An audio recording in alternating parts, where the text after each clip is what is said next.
Hello hello साथीहरू सम्पूर्ण नमस्ते। म चाहिँ मन मित्र। म चाहिँ आज कपाल काट्न जानु लाग्यो। कपाल अलि लामो लामो भयो जस्तो छ। भाइको पनि अलि लामो लामो भयो अरे कपाल, मेरो पनि लामो लामो भएर कपाल सिरिप सिरिप काट्न जानु लाग्यो। अब सधैँ काटिराख्ने उ त छैनन्, नयाँ ठाउँमा जाने। हेरौँ कस्तो काटिदिन्छन्।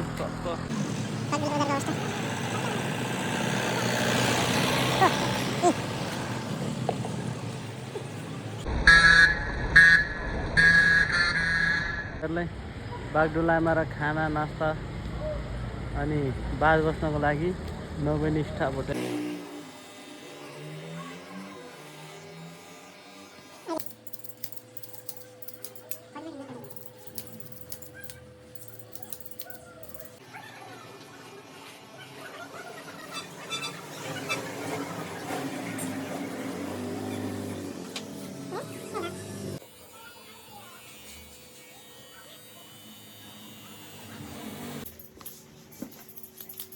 पुरा एज मान्न रहेछन् क्या नम्बर छन् एकजना